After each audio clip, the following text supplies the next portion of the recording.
여러분 안녕하십니까? 누리 PD입니다. 충격적입니다.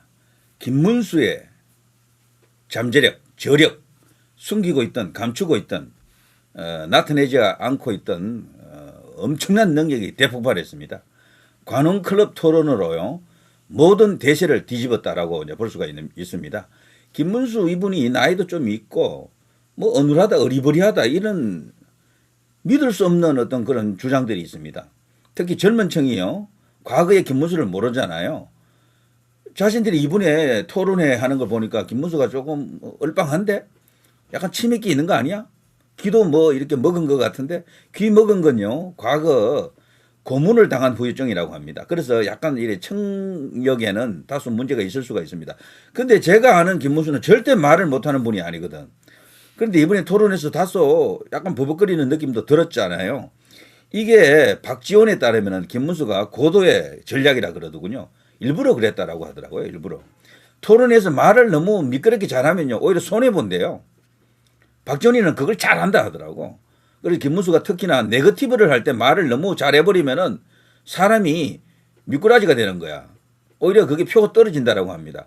그래서 한동훈을 배신자 프레임으로 몰아넣을 때 일부러 버벅버벅거렸다라고. 사실 이번 토론에서 제일 버벅거리는 부분이 그때였죠. 그거 외에는 아무런 문제가 사실 없었잖아요. 그런데 이 김문수가 드디어 대폭발했습니다. 이번에 관훈클럽 토론 이거 굉장히 어려운 무대거든요. 정말 말 잘하는 정치인들도 거기 가면 당해요, 사실을. 후보를 홍보하는 자리가 절대 아니고 후보를 끌어내리는 자리입니다. 거기서요, 김문수가 압승했습니다. 완전 김문수라는 정치인이 대선 후보가 이런 인물이다라는 것을 유감없이 이제 발휘했는데요. 김문수의 시대가 드디어 열렸다라는 일각의 평가까지 있습니다. 물론 대선 결과가 김문수가 100% 이긴다라고 말하기는 어렵습니다. 그러나 해볼만하게 되었다라고 이제 보는 거죠. 자, 본격적으로 박정희 대통령과 가장 이미지적으로 닮은 인물이다라는 평가도 나오죠. 사실 박정희 대통령 동상 앞에서 저런 포즈를 취한 그 정치인들은 들어 있습니다만 가장 잘 어울리는 것 같습니다. 몸집도 뭐 그렇게 비슷하고 인상 자체가 느낌을 그렇게 줍니다. 박정희 대통령은 그 얼굴을 보게 되면요 여러 가지 이미지가 있지만 고독한 지도자 같은 느낌이 있거든요. 김문수의 얼굴에도 그게 있어요. 어떻게 보면 약간 성자의 얼굴 같은 그런 것도 있습니다. 자, 이런 분들은 어마어마하게 내공이 단단합니다. 그리고 인내심도 강하고 소신과 강단, 결기 이런 걸 다 갖추고 있죠. 특징적으로는 외유 내강입니다. 겉으로는 되게 부드러워요. 그렇지만 속으로는 차돌같이 단단한 그런 사람이죠. 자, 제가 각설하고요. 이번에 이 관훈클럽 토론이 김문수의 승리를 확정짓는 승리로 가는 일종의 분기점이 되었다라고 할까요? 변곡점이 되었다라고 합니다. 절박함으로 출사표 김문수 토론에서 울컥한 이유, 국내의힘 이틀 내 단일화, 김문수 손 떼라, 당 후보 사상 초유 충돌. 누굽니까? 권성동이는 이번에 그 단식 투쟁하면서 김문수를 향해서 막 울분을 토하더군요. 그래봐야 이제 때는 너절입니다. 상대 잘못 골랐어요. 그리고 너무도 그 음흉합니다. 흉계를 꾸미고 있었다라고 생각하는 거죠.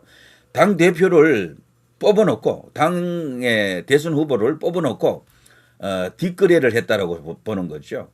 한덕수 측과 말이죠. 이거는 사실상 이 법적 문제도 생길 수가 있습니다. 당연히 해당 행위로요. 당에서 쫓아낼 수도 있어요. 저렇게 되면은 대선 후보가 정권을 장악하고 비대위원장 아웃시키고 권성동이도 아웃시켜야 됩니다. 원래는요. 자, 이런 식으로 지금 흘러가고 있는데 그 과정에서 관훈 토론이라고 하는 유수 깊은 전통 깊은 장소에 이제 김문수가 불려갔잖아요. 김문수 꽃가마 태워달라는 한덕수 정체가 뭔가. 그런데 여기서요 김문수의 워딩, 충격적 워딩, 어마어마한 어떤 공격적 워딩, 그리고요 대박 히트친 워딩들이 폭포수처럼 쏟아집니다. 이걸 우리 2030 젊은 친구들이 보고요 깜놀한 겁니다. 완전 김문수의 재발견이다라면서 이건 뭐 볼 것도 없다. 이렇게 되면 한덕수는 필요 없다라는 식으로 벌써 판단을 하고 있더라고요. 2030 대에서요. 이 나이에서 김문수 지지율이 좀 낮았잖아요. 많이 낮았잖아요. 여기서 지지율이 이제 올라올 겁니다. 특히 남자들 중심으로 여기서 지지율이 올라오게 되면은 김문수의 이제 경쟁력은 지금보다도 훨씬 더 강해진다. 지지율도 상당히 올라갈 것 같아요. 2030들이 놀란 그 이야기를 제가 다 모아왔습니다. 지금 그들 2030들에게는요, 특히 우파 보수 쪽에 지지를 하고 싶은 2030들에게는 선수가 없거든. 마지못해 누구 이런 식인데 드디어 찾은 겁니다. 그들이 찾았던 바로 백마탄 기사가 지금 달려왔습니다. 그걸 한번 제가 보여드릴게요. 자, 오늘 관훈토론 김문수 발음 보라. 이게 이제 인터넷 커뮤니티에 나와 있는 2030들의 이제 이 짧은 글들인데요. 자, 이런 질문을 받습니다. 누군가와 영혼을 바꿀 수 있다면 누구와 바꾸겠느냐는 질문에 이재명과 영혼을 바꾸고 싶다. 형님 강제 입원, 형수 욕설, 검사 사칭 이해 안 돼. 이재명의 뇌구조를 알고 싶어서 영혼을 바꾸고 싶다. 와, 이거는 이런 답변이 한동훈인들 이거 할 수 있겠습니까? 이런 걸? 이런 사람 보고 어리버리하다라고 한 김건식이 그 친구가 만일 이 자리에서 답을 한다면 어떻게 할까요? 이것보다 잘할 수가 있습니까? 이거는 뭐 기가 막힌 비유입니다. 와, 역대급 워딩 아닙니까? 이 정도면은. 자, 경기도지사 시절 이재명과 본인 중 누가 더 잘했느냐는 질문에 내 측근은 아무도 구속되거나 의문사 당하지 않았다. 한 줄로 그냥 정리해버렸습니다. 이게 김문수라니까. 워딩력이 한동훈이 뭐 뛰어나다 그러는데 이런 워딩력은요, 탑 클래스입니다. 그야말로. 김문수가 일부러 어눌한 척 했다라는 게 맞는 거야, 그러니까 이게. 자, 이게 일종의 워밍업 아니겠습니까? 이 정도인데 대선 토론에서 이재명과 붙으면은 이재명 오줌 지린다라는 거죠. 이재명은요, 김문수를 두려워한다는 게 맞습니다. 왜냐하면 이건 유시민이 잘 알아요. 유시민은 한때 젊은 시절에 김문수를 따라다녔거든. 그런데 나중에는요, 서로 적이 되어서 만납니다. 경기도지사 선거에서. 유시민이는 열린우리당. 여기, 그쪽에 지원을 받고요. 이쪽에 이제 김문수는 지금의 이제 보수당이죠.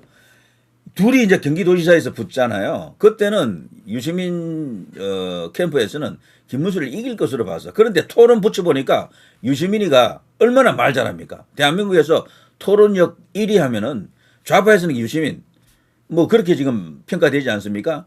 그런데 그 유시민이가 밀렸다 하더라고, 오히려. 그게 김문수라니까.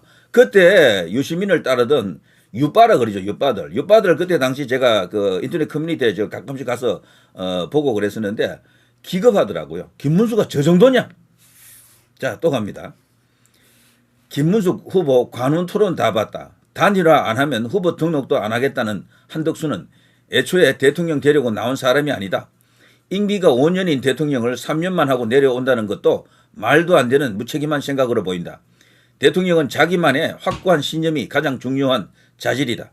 자유민주주의의 중요성과 노동자를 위한 따뜻한 마음, 그리고 정당의 역할에 대해 자기만의 신념과 경험이 있는 김문수가 훨씬 더 자질 있는 후보라고 판단 끝냈다. 이거 전부 2030이에요. 그리고 정당하게 경선을 치르고 올라온 대통령 후보를 지들 입맛대로, 쌍건 입맛대로 바꾸려고 양아치 짓하는 국민의힘은 심판 대상이다. 김문수를 지지하고 뽑는 것이 곧 국민의힘을 심판하는 것이다. 때문에 난 더욱더 김문수를 지지하기로 했다. 자, 이런 것도 있고요. 아니, 보면 볼수록 개노련하고 다 받아치고 빈틈이 없고 관훈클럽 토론 보고 이런 말이 나오는 겁니다. 대쪽 같고 진짜 잘 뽑았네. 이게 2030들의 지금 반응입니다. 놀랍지 않습니까?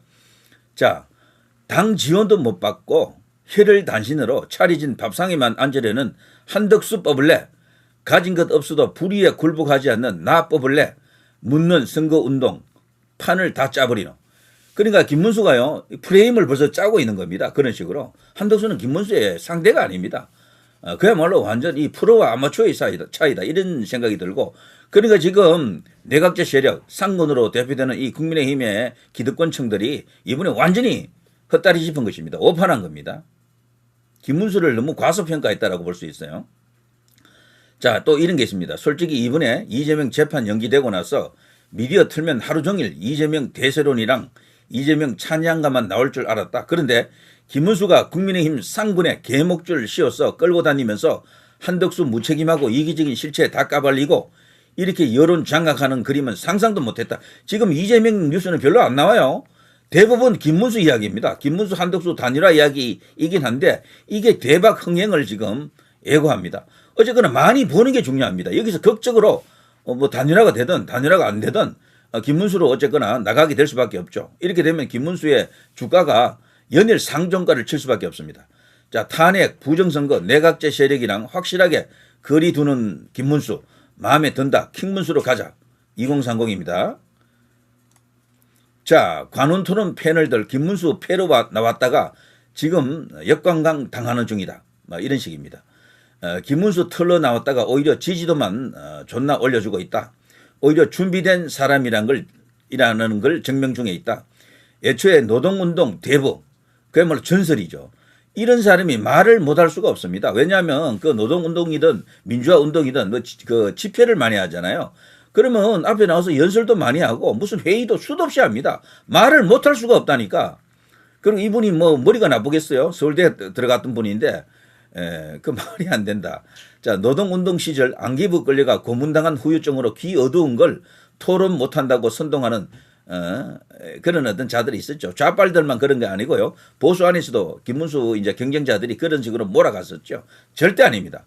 자, 본래 좌빨 리들 사상 무장을 시켜주던 그야말로 이론에서도 아주 뭐 탑 클래스 아닙니까?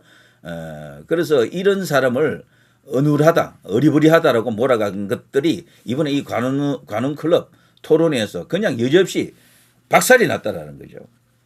저는 이 관훈 클럽 토론을 계기로 이재명 진영에서는요, 김문수 비상 경제력이 떨어졌다라고 들었습니다. 한덕수에 대한 준비도 다 해놓고 있다 그래요. 그런데 김문수 준비도 더 강화할 겁니다. 그런데 김문수는 아무리 봐도 공격할 게 없어. 공격할 게. 공격하면 자기가 오히려 역공당해요. 지금 여기서 보여줬잖아요. 이런 식으로 역공을 해버린다니까. 누군가와 영혼을 바꿀 수 있다면 누구와 바꾸겠느냐. 이재명의 영혼과 바꾸고 싶다. 형님 강제 입원, 형수 욕설, 검사 사칭, 거기다가 대장동, 위례 신도시, 성남 FC, 뭐 백현동, 그 밖에도 많잖아요. 그리고 대북 송금. 어떻게 한 인간이 이렇게 많은 범죄를 이렇게 저지를 수가 있느냐, 범죄 혐의를 가질 수가 있느냐, 그것을 알고 싶다. 그의 머릿속을 한번 알고 싶다. 와, 경기도지사 시절 이재명과 본인 중 누가 더 잘했느냐. 사실 이거는요, 원칙적으로는 이 이재명과는 비교가 안 됩니다. 판교 신도시, 광교 신도시, 이거 전부 엄청난 어떤 업적 아닙니까? 한국의 실리콘밸리들 아닙니까? 거기다가 평택의 삼성전자, 거기다가 LG 또 거대 공장도 있잖아요. 거기다가 또 파주의 거대 LCD 단지, 광역 GTS 교통망. 업적으로 따지도 비교가 안 돼. 뭐 게임 자체가 안 돼요. 뭐 1대 100 수준이야 그냥. 그런 걸 말하지 않고 내 측근은 아무도 구속되거나 의무사 당하지 않는다. 한 방에 그냥 끝내주잖아요. 이 정도 워딩이고 이 정도 이렇게 감각이면요, 이재명은 박살납니다. 업적 면에서도 김문수가 행정 능력을 벌써 경기도지사 2번을 했잖아요. 더 큰 그림을 갖고 있고 알고 있는 겁니다. 이재명 벌벌 떨 수밖에 없습니다. 지금 지지율은 다소 허상이 거품이 많이 있을 것으로 봅니다. 저는 김문수로 가고 국민의힘이 김문수를 전폭적으로 지원하게 되면은 이길 수도 있는 그런 기적 같은 드라마가 가능하리라 봅니다. 자, 누리 PD 김준희였습니다.